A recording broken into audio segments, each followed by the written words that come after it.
तर मी आता घरी आलेले आहे आणि घरी मी पाहते तर काय आपल्या फिश टँक मध्ये मासे आणलेले आहेत अहोंनी आणि इतके छान, मला बघून असं ते मासे असे मस्त असे छान छान वळवळ करतात, इतकं क्यूट वाटते. अजून आम्हाला फिश टँक पूर्ण असं सजवायचं आहे. हे आता त्यांनी छान असं क्लीन केलंय व्यवस्थित एकदम.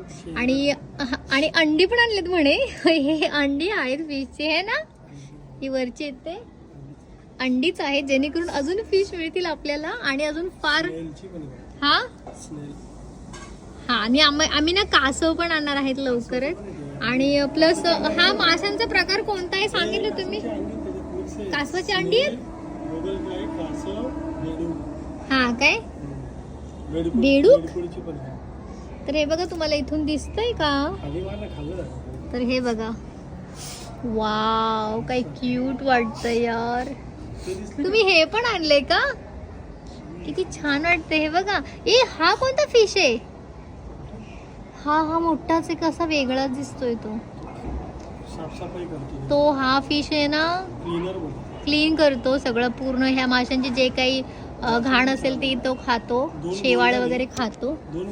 आणि किती क्यूट आहे. काय हे वाले ना, गप्पी मासे आहेत. हा काय. तर आपल्या घरामध्ये आतापर्यंत मी फक्त बाहेर शॉपमध्ये वगैरे बघायचे. हा आणि आता माझ्या घरामध्ये फिश टँक आहे पूर्ण. गॅलरीमध्ये हा असा फिश टँक असा मांडलेला आहे छान छान. ही लाईट बंद करावं, बघू कसं दिसतंय. ही बारची. हा तर हे बघा किती छान वाटते रात्री असं छान लाईट्स मध्ये गॅलरीमध्ये आपल्या सोबत कोणीतरी. कितीतरी छान वाटते ना, खूप आवडले हे बघूनच. मी इतकी हॅपी झाली ना, मला बिलीव्ह नाही होते की हे असं आपल्या घरामध्ये असे मासे. खूप छान असं चांगलं असतं असं म्हणे, पण त्यांचं क्लिनिंग वगैरे खूप करावं लागतं. सो त्याची जिम्मेदारी आता कोणाची आहे? अहोंची. सो ते बघणार आहेत, सो मी फक्त एन्जॉय करणार आहे.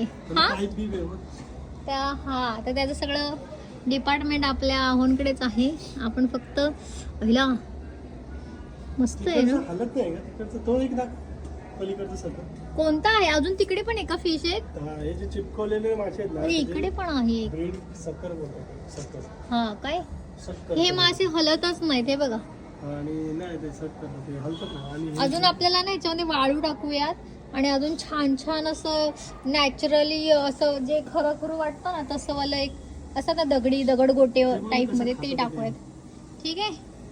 तर चला मी तुम्हाला नंतर आता पुन्हा एकदा दाखवेन की कसं आम्ही सजवलेलं आहे.